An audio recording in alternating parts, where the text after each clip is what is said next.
Have you ever wondered what life was really like in the Ottoman Empire? Well, buckle up, because today we're diving deep into a world of strict laws, grueling daily routines, harsh punishments, and survival struggles that might make you rethink whether you could last even a single day in this empire. We'll explore the food you'd eat, the rules you'd live under, and the challenges that would test you from sunrise to sunset. But before you get comfortable, make sure you hit that subscribe button and drop your city name and local time in the comments so we'll know exactly where in the world you're watching us from. Imagine waking up in the heart of the Ottoman Empire.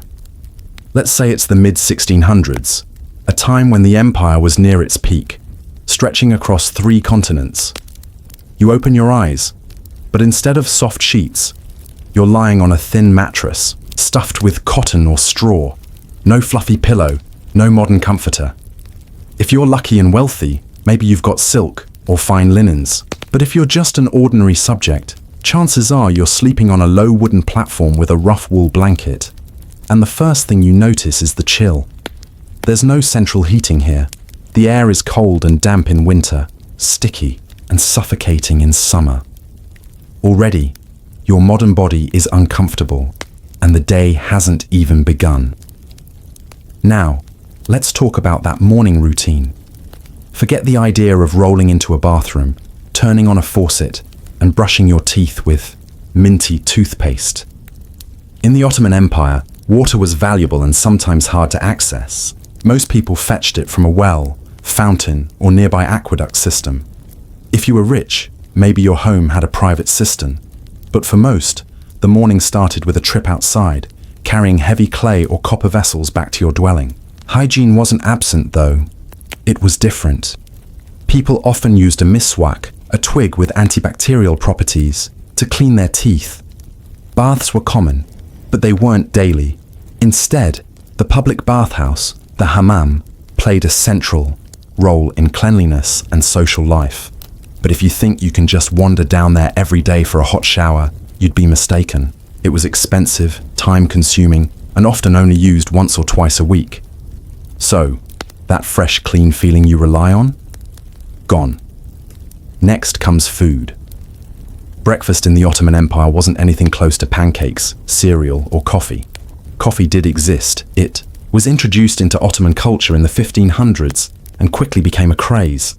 So much so that coffee houses spread like wildfire through Istanbul. But for an average person, a hot cup of coffee every morning wasn't a guarantee. Instead, you might eat bread, dense, dark, and filling, paired with olives, cheese, or maybe a thin soup called chorba. If you're lucky, you'll have honey or fruit. For the poor, it's often just bread and maybe onions. The nutritional balance you're used to simply doesn't exist here. Your body, accustomed to sugar, processed food, and endless variety, would rebel quickly against the monotony. And coffee, while a treat, was also controversial. Religious authorities sometimes tried to ban it, claiming it led to immoral behavior in rowdy coffee houses. Imagine losing your morning cup because the local ruler decided it was sinful. But before you even reach for that bread, you'd probably hear the call to prayer echoing through the streets. The Ottomans were devoutly Muslim, and religion structured daily life. Whether you were Muslim, Christian, or Jewish, the empire expected you to live within a rhythm that revolved around Islamic law and Ottoman authority. For Muslims, 5 daily prayers were non-negotiable, and entire communities would stop their work to bow toward Mecca. As a visitor from the modern world, you'd stick out like a sore thumb if you didn't follow along. Imagine being in a crowded bazaar, hearing the adhan, Allahu Akbar, ringing from minarets, and suddenly everyone puts down their tools to pray. If you just stood there awkwardly, you'd attract attention, and not the friendly kind. Speaking of attention, let's talk about clothing. In the Ottoman Empire, fashion wasn't just about style, it was about status, religion, and law. Certain colors and fabrics were reserved for certain classes. Silk turbans, rich kaftans, fur-lined coats, those were for the wealthy and powerful. If you tried to stroll through Istanbul wearing silk robes without being part of the elite, you'd be breaking strict sumptuary laws. Even the cut of your shoes, and the height of your turban could mark you as a fraud. And believe me, people noticed. Clothing was a public language, and stepping outside it could land you in trouble. Meanwhile, the climate didn't care about your discomfort.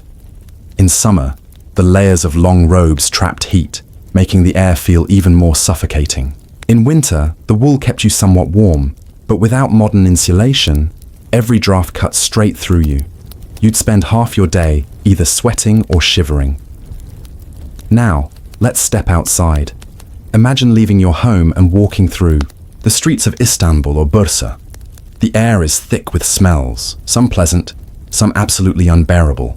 You'd catch whiffs of roasted lamb or fresh bread, but also the stench of open sewage, unwashed bodies, and animal droppings. Cities weren't clean. Waste management systems were primitive, and though some efforts existed to regulate garbage, it wasn't like today. For someone used to modern plumbing and sanitation, the overwhelming odor alone could make you gag. And the streets themselves weren't smooth sidewalks. They were often uneven, muddy, and crowded. Horses, donkeys, and camels shared the road with merchants, beggars, and officials. It was noisy, chaotic, and dangerous. One careless step, and you might be run over by a cart or splashed with filth from a passing animal. Let's say you're trying to find work or trade. This is where things get really tough. The Ottoman economy was highly stratified. If you weren't born into a guild or a family with connections, opportunities were scarce. The empire was famous for its rigid hierarchy: sultans and viziers at the top, janissaries and officials below, merchants and artisans in the middle, and peasants at the bottom. If you're coming from the modern world, where mobility is possible, the Ottoman system would feel suffocating. Want to change careers? Almost impossible. Want to rise through hard work? Rare. Your best bet would be to serve the empire, maybe, as a soldier or bureaucrat. But both came with brutal demands. The janissaries, for instance, were an elite military corps made up largely of Christian boys taken through the devshirme system, converted to Islam, and trained from childhood. Imagine being ripped away from your family at age 8 or 9, raised to fight, and forbidden from returning home. That's what fueled the empire's military machine. And don't think life was easier in the countryside. If you found yourself in an Ottoman village, survival depended on backbreaking agricultural labor. Farming was relentless, taxes were heavy, and famine was a constant threat. Peasants had little say in politics or law. They were at the mercy of local officials, landlords, and soldiers. As an outsider, you'd find the work exhausting, the food scarce, and the risks overwhelming. Every day was a gamble against hunger, disease, and weather.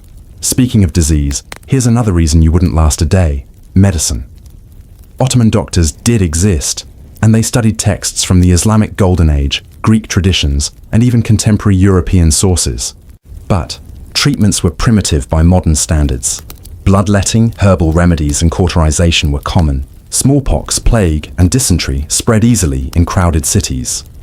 Without vaccines, antibiotics, or modern surgery, your chances of surviving even a minor infection were slim. Imagine cutting your foot on a dirty street nail. In the modern world, it's a tetanus shot and a bandage. In the Ottoman Empire, that tiny wound could fester and kill you. By the time the sun climbs high, your modern self would already be breaking down. You'd be hungry, exhausted, overwhelmed by smells and sounds, and probably very aware of your vulnerability. The empire was magnificent, yes. It built stunning mosques, palaces, and markets. But it was also demanding, harsh, and unforgiving. For someone from today, used to comfort, mobility, and medical safety, just making it through those first few hours would feel impossible. And yet, for millions of Ottoman subjects, this was normal life. They didn't think of it as survival. They thought of it as simply living. But for you, you'd already be wondering how to make it through the rest of the day. So, you've survived the morning in the Ottoman Empire, barely. You've eaten your rough bread, stumbled through the chaotic streets, and managed not to collapse from the stench or the heat. But now comes the real challenge: navigating power. Because in the Ottoman world, who you were and what you could do wasn't just about money.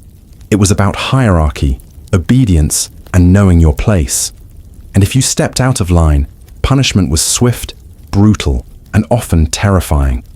First, let's talk about law. The Ottoman legal system was a blend of Islamic law, or Sharia, and the Sultan's own decrees, known as Kanun.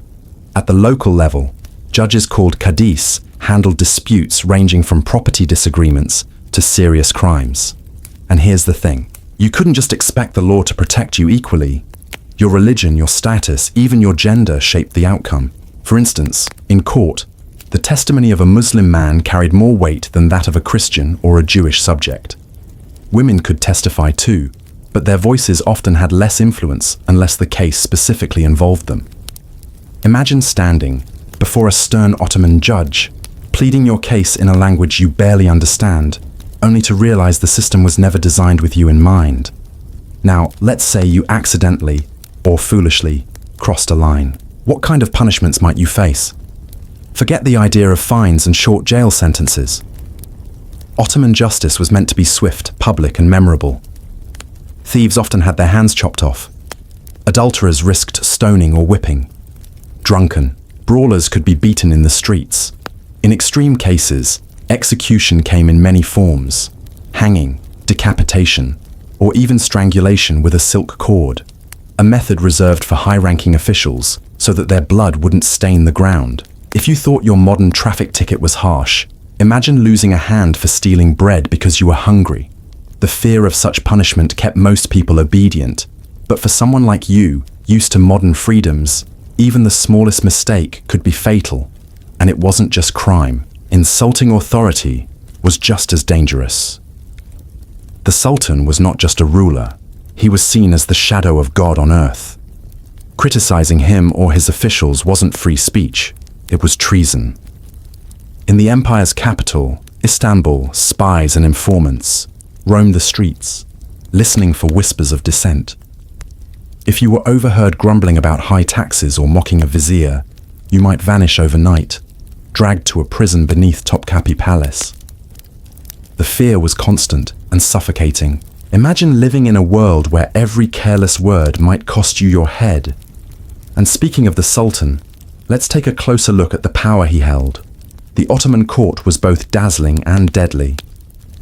Inside Topkapi Palace, the Sultan ruled over a labyrinth of chambers filled with eunuchs, guards, scribes, and concubines. Decisions about war, trade, and justice were made behind those ornate walls.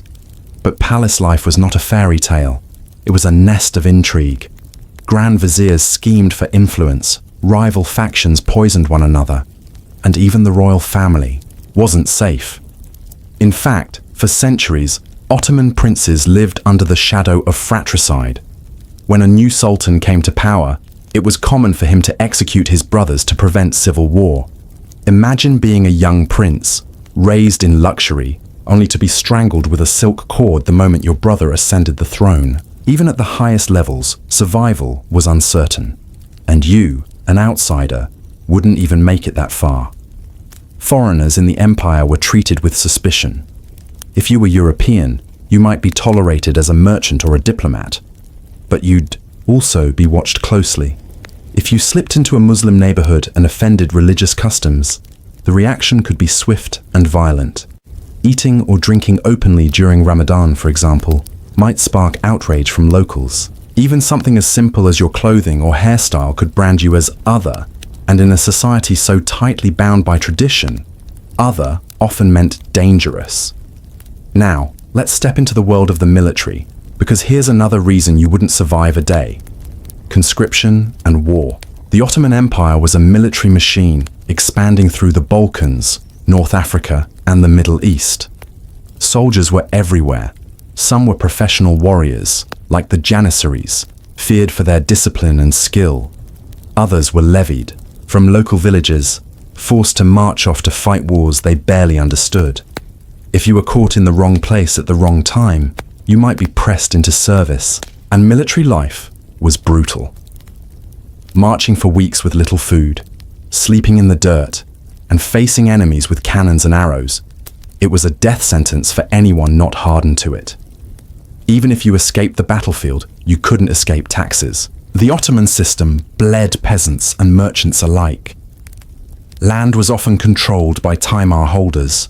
Local officials granted land in exchange for military service. That meant peasants had to hand over a portion of their crops and labor to feed the empire. And taxes weren't just about money or grain. There were taxes on animals, on markets, on trades, even on non-Muslims, simply for existing within the empire. This jizya tax marked Christians and Jews as protected but subordinate communities, constantly reminded of their lower status. For a modern person used to the idea of equality under the law, the hierarchy of the Ottoman tax system would feel crushing. And then there were the prisons. If you think medieval European dungeons were bad, Ottoman prisons were no better. Dark, crowded and filthy, they reeked of sweat, blood and despair. There were no standardized meals, no guards ensuring safety, no chance of rehabilitation.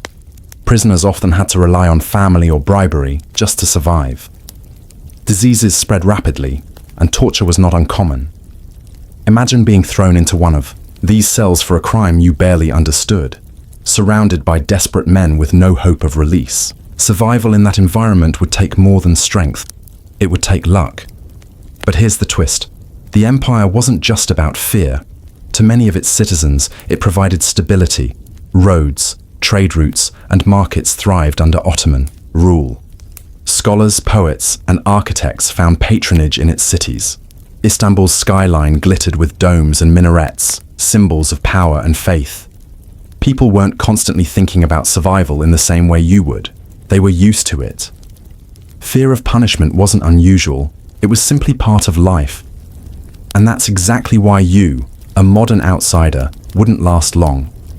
The constant pressure to obey, to conform, to submit to authority, it would grind you down in a matter of hours. By the afternoon, you'd feel it deeply. The empire was magnificent, yes. Its palaces, markets, and mosques were awe-inspiring. But its weight pressed on everyone, from peasants bent under heavy taxes to viziers scheming in palace halls. To live here wasn't to live freely. It was to live carefully, knowing that every word, every gesture, every mistake might be your last. And for someone used to modern freedoms, that kind of caution isn't just hard, it's unbearable. By now, you've made it through the Ottoman morning and learned to keep your head low in the face of power and punishment. But survival in the Ottoman Empire wasn't just about politics or avoiding crime. It was about getting through the day without starving, falling ill, or breaking some unspoken social code. And the first battleground in this daily struggle was food. You might assume that in an empire as vast and wealthy as the Ottomans, food was abundant and varied. After all, this was a realm that stretched across fertile plains in Anatolia, rich farmlands in Egypt, and bustling markets in the Balkans. Spices flowed in from Asia, sugar came through Mediterranean trade, and livestock grazed across endless fields. But just because food existed in theory didn't mean it reached your table. Distribution was uneven. Famine struck more often than you'd think, and the daily diet of an average Ottoman subject was far from luxurious. For peasants, meals were repetitive, heavy, and unseasoned compared to modern tastes.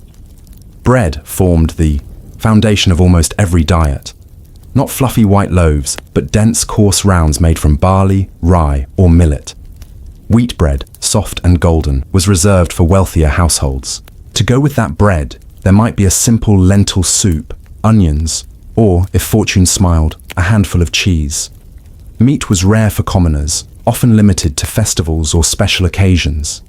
Imagine going weeks without a bite of chicken or lamb, surviving instead on vegetables, legumes, and whatever scraps could be stretched into a meal. For you, accustomed to grocery stores bursting with choice, the monotony would be suffocating. And it wasn't just about taste. Food safety was another nightmare. Preservation relied on salting, drying, or fermenting. There were no refrigerators, no plastic wrap, no health inspectors ensuring the market's meat hadn't been sitting in the sun all day. Spoilage was common, and foodborne illnesses spread easily. Eating a bad cut of lamb could send you into fever and cramps, with no antibiotics to save you. Drinking water wasn't always safe either, especially in crowded cities. Wells could be contaminated, cisterns filthy. This is one reason why drinks like sherbet, a sweet fruit-based beverage, and of course coffee, became so popular. They were safer and tastier than questionable water. But again, unless you had money, you didn't drink these every day. Coffee deserves a closer look. In the modern world, you sip it casually, perhaps in a paper cup on the way to work. In the Ottoman Empire, coffee was more than a drink. It was culture, identity, and controversy. Coffee houses sprang up in every city, becoming hubs of conversation, storytelling, and politics. Imagine stepping into one, smoke from hookahs hanging heavy in the air, men leaning over steaming cups, debating poetry, politics, and religion. But for all its charm, the coffee house was also dangerous. Authorities feared these gatherings as hotbeds of sedition. Bans were occasionally imposed, and drinkers risked punishment for defying them. For someone like you, desperate for a morning fix, the thought of your favorite beverage being outlawed would be unbearable. Alcohol, that's even trickier. Officially, Islamic law prohibited Muslims from drinking, but in practice, wine, beer, and raka, an anise-flavored spirit, flowed in secret, especially among Christians, Jews, and some rebellious Muslims. Drinking could land you in serious trouble if discovered, though. Imagine you, a modern traveler, craving a cold beer after a hot day, only to realize that one careless sip in the wrong company might bring lashes or prison time. Not exactly the relaxing evening you had in mind. Now, let's talk about famine, because hunger wasn't just about monotony, it was about survival itself. The Ottoman Empire was vast, but it was also vulnerable. Drought, war, or plague could devastate harvests. When crops failed, food prices skyrocketed. Bread riots weren't uncommon. Peasants abandoned villages in search of sustenance, and urban markets descended into chaos. In such times, the wealthy hoarded, while the poor starved.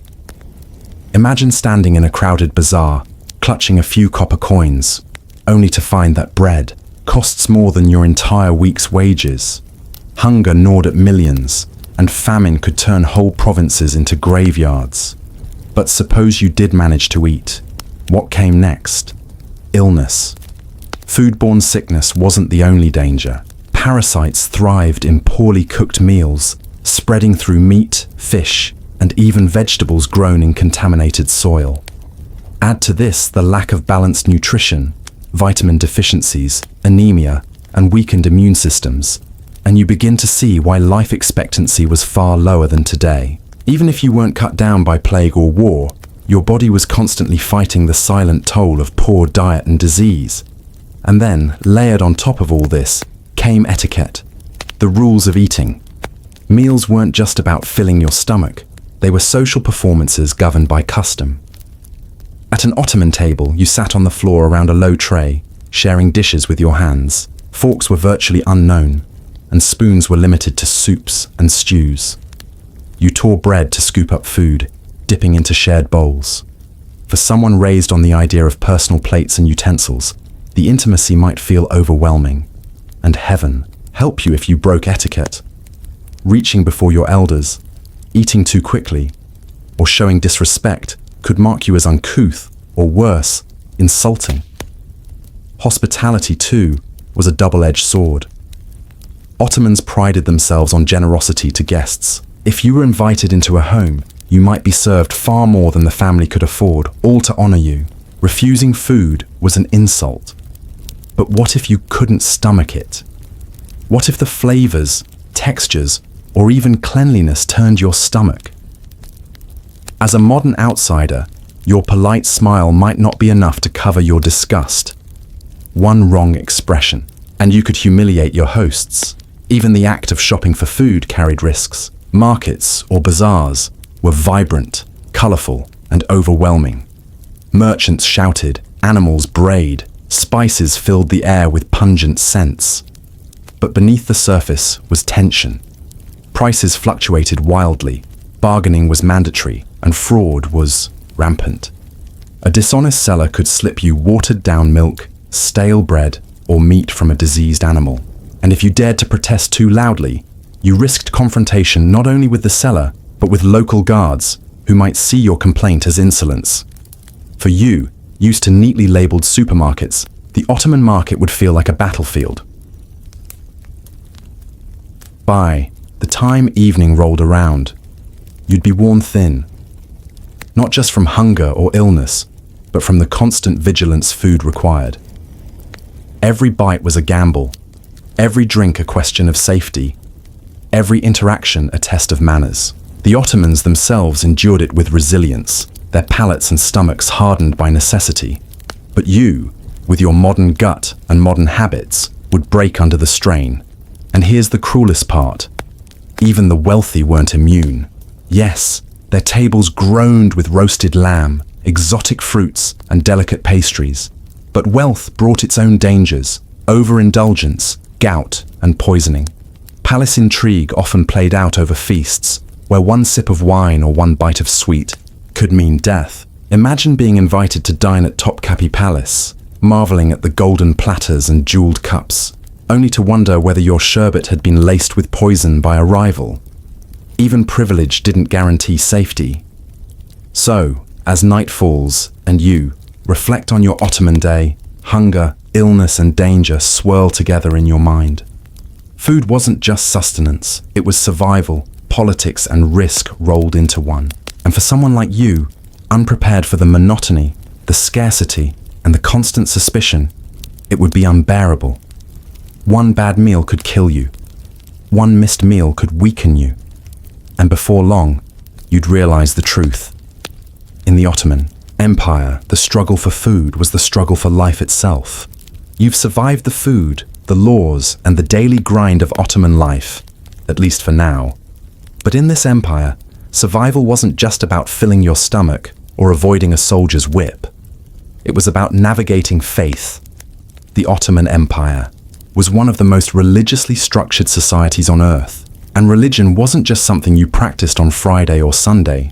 It was woven into every breath, every street corner, every rule you lived by. For someone like you, from the modern world where belief is often personal, optional, or even casual, this weight of faith would feel suffocating. Let's begin with Islam, the empire's backbone.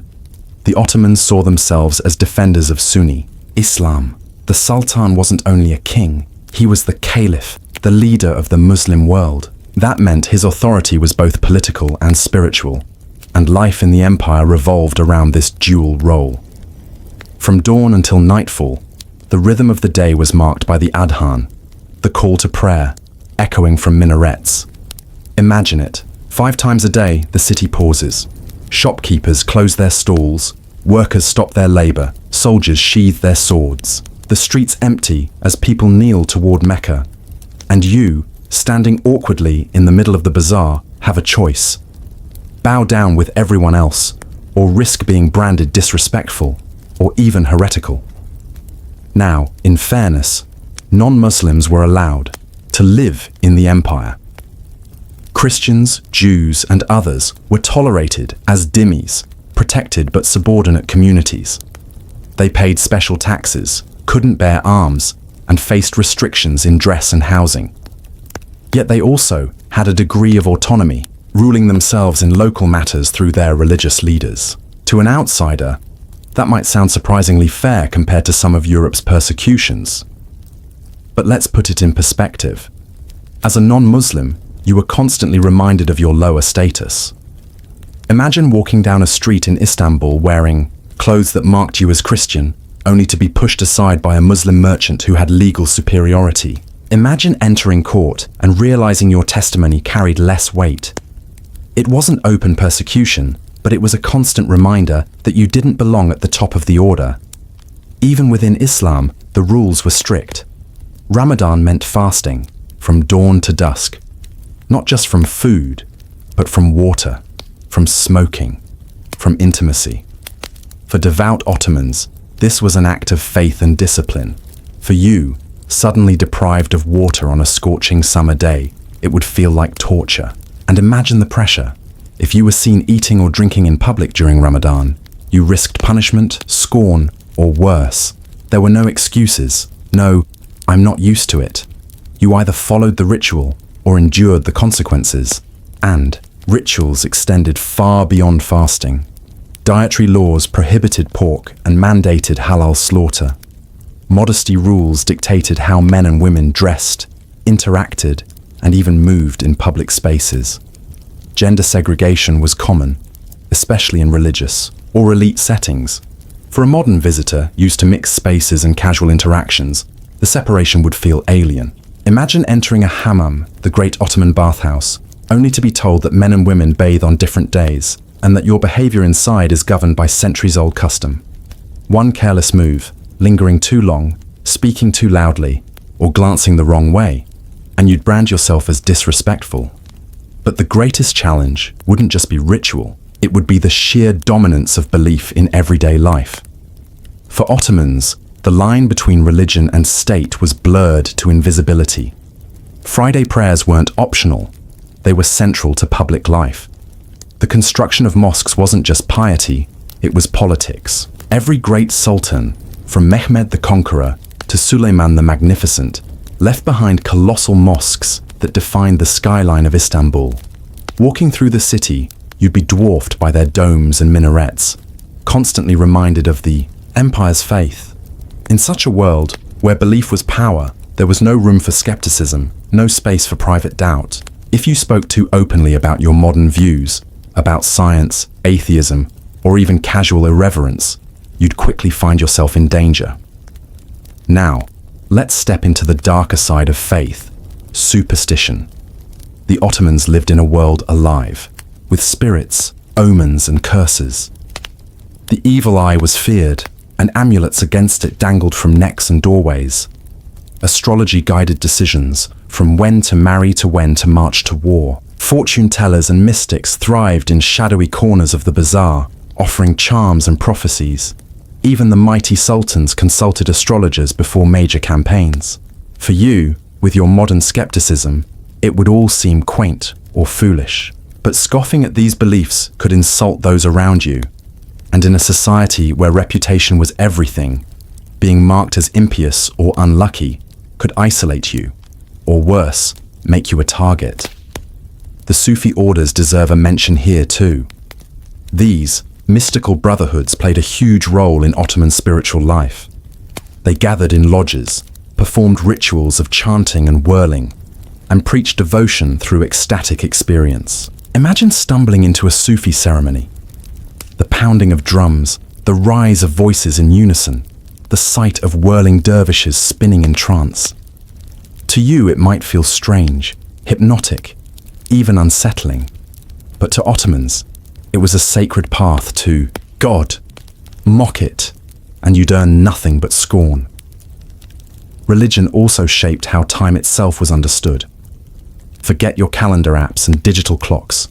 Ottoman timekeeping revolved around prayer times, lunar months, and religious festivals. Markets opened and closed around the rhythms of faith. Even contracts, marriages, and inheritances were bound to religious courts. For someone from the modern world, where time is sliced into neat hours and minutes, the fluid, faith-driven concept of Ottoman time would be disorienting.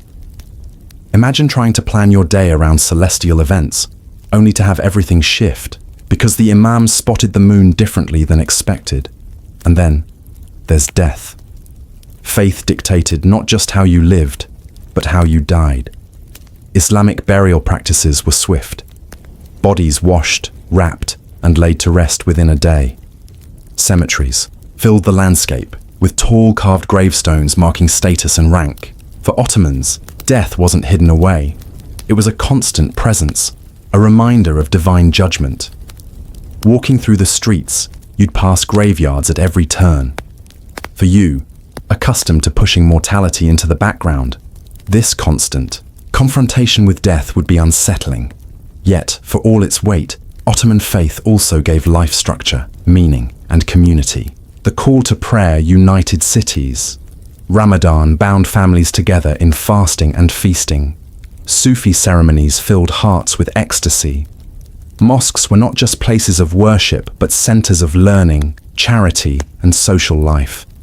For the Ottomans, this faith was strength. For you, though, it would feel like a cage, an endless cycle of obligations, prohibitions, and rituals you could neither escape nor fully embrace. By the end of the day, you'd feel it pressing down. The prayers you couldn't keep, the customs you kept breaking, the superstitions you couldn't respect. You'd realize that in the Ottoman Empire, survival wasn't just physical, it was spiritual. To live here was to believe, or at least to pretend convincingly. And if you couldn't, well, then you wouldn't last long at all. Let's say you've managed to keep your head down. You've avoided insulting your neighbor. You've survived the smoky coffee houses. And you've managed to stay on the good side of the local judge. You might start thinking, maybe, just maybe, you've figured out how to play the game of Ottoman life. But here's the catch. You don't have to commit some grand rebellion to suddenly find yourself in deep trouble. In fact, sometimes just stepping an inch out of line with the wrong person could seal your fate.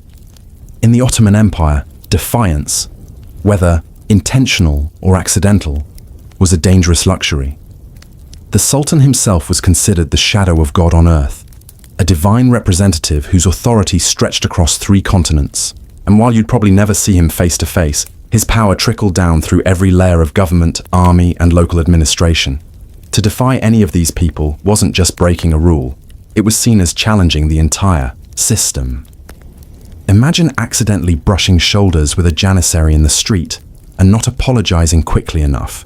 He wouldn't just see it as an insult to himself, but to the uniform he wore and the state it represented. In a society so steeped in hierarchy and pride, your tone of voice could be judged as rebellion. Nowhere was this more apparent than in the way taxes were collected.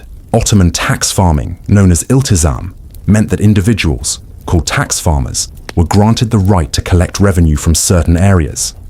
For them, taxes were business, not just duty.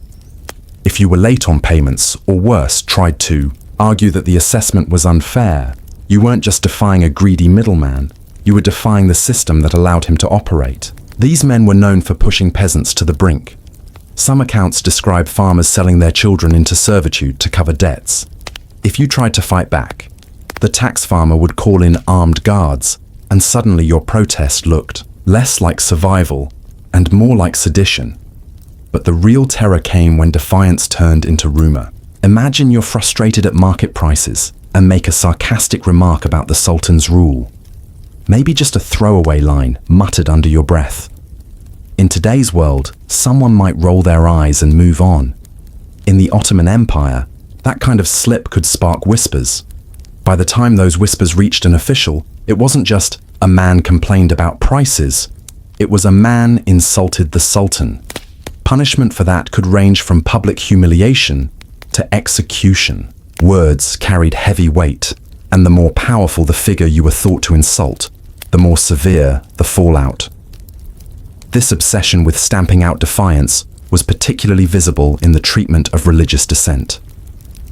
The empire was multi-ethnic and multi-faith. Christians, Jews, and Muslims all lived within its borders, but each community was bound by strict regulations. Christians and Jews, called Timurs, were allowed to practice their faiths under special protection, but with limitations. They paid extra taxes, could not bear arms, and were often restricted in their public displays of religion. For them, defiance might mean building a church taller than a mosque or ringing bells too loudly. Such acts were not tolerated. They were seen as challenges to Islamic supremacy in public life. Even within Islam, deviation could prove fatal. Take the example of the Qadr-Zadelis, a religious movement in the 17th century that condemned coffee, tobacco, and music as sinful innovations. They clashed with the established authorities and the more tolerant Sufi mystics. Public sermons turned into riots, and arguments over what counted as true Islam sometimes ended with men beaten in the streets. If you lived in that climate and voiced sympathy for the wrong group, You might find yourself on the losing side of religious politics, a reminder that even belief itself could be a minefield. And then there were rebellions, real, armed uprisings. Across the vast empire, peasants sometimes banded together against corrupt governors or oppressive taxes. These revolts were brutally suppressed, often with entire villages burned in retaliation. To be caught up in one, even by accident, was to sign your own death warrant. If soldiers marched into your town after a rebellion, they weren't stopping to ask whether you personally picked up a weapon. Everyone was guilty by association. Entire communities could be displaced or enslaved, simply for being in the wrong place when defiance boiled over. But perhaps the most chilling aspect of Ottoman justice was its unpredictability. Sometimes, a powerful official might turn a blind eye to small acts of defiance, especially if bribes were involved. Other times, the same offense could lead to catastrophic punishment. There are records of shopkeepers executed for cheating customers, while others escaped with fines. The difference? Whom you angered and how much power they held. In a world where your fate could depend on the mood of a single judge or the whim of a janissary, justice often felt like rolling dice with your life on the line. One infamous punishment reserved for high-profile defiance was strangulation with a silk cord. Unlike common executions, which might involve beheading or hanging, this method was considered more dignified, used for nobles and even members of the royal family. The victim was often summoned to the palace, offered coffee as a final courtesy, and then dispatched swiftly and silently. The use of silk, rather than rope, was symbolic. Royal blood could not be shed. Imagine living in a society where defiance wasn't just a risk for peasants, but for princes themselves. The Sultan's brothers, sons, or advisors could be killed without trial if suspected of plotting or resisting his rule. Everyday people, of course, didn't get silk cords. They got public punishment, stocks, beatings, exile, or worse, all designed to make an example of the offender. Markets were popular places for these spectacles, ensuring that everyone saw the price of defiance firsthand. And it worked. When you watched a neighbor lose his property or endure lashes for arguing with an official, you learned quickly, silence was safer than defiance. So, could you survive a day in the Ottoman Empire without defying anyone? Maybe. But could you survive? A week? A month? A year? That's where the odds turn grim. Defiance was less about shouting rebellion from rooftops, and more about the countless little choices you made each day. Choices where one wrong word, one wrong gesture, one wrong debt could brand you as an enemy of the state. And in a system that prized obedience over individuality, your survival often depended on swallowing your pride and playing your part in silence. So, after a long day in the Ottoman Empire, dodging janissaries, trying to keep up with taxes, avoiding strange medical cures, and respecting social codes, you might think you could finally rest your head in peace. But the truth is, survival didn't end with the sunset. The empire was built on layers of obligations, traditions, and expectations, and they followed you everywhere, even into the quiet corners of your home. If you thought you'd made it through the day, the night was waiting with challenges of its own. For the average Ottoman subject, survival was not about wealth or power. It was about fitting into an intricate web that connected religion, law, family, and community. You didn't live for yourself. You lived as a small part of a much larger system. That meant your freedom of choice was smaller than you'd imagine. If you stepped out of line, there were consequences. Sometimes subtle, like whispers among neighbors. Sometimes brutal, like lashes or imprisonment. And sometimes, if you were very unlucky, it could cost you your life. The empire's backbone was religion. Daily prayers were non-negotiable. The muezzin's call echoed across cities 5 times a day, a reminder that you were always under the gaze of God, and by extension, the empire itself. Missing prayers might not land you in jail, but it marked you as careless, and that reputation could cling to you like dust. Communities were tight-knit. People noticed. And in a world where reputation meant everything, even a small slip could change how others treated you. You weren't just surviving physically, you were surviving socially. Food, too, was part of survival, but not in the sense of feasting. In Istanbul's grand kitchens, sultans dined on endless courses of spiced meats, sherbets, and pastries. But for ordinary people, meals were simple, repetitive, and dependent on your social class.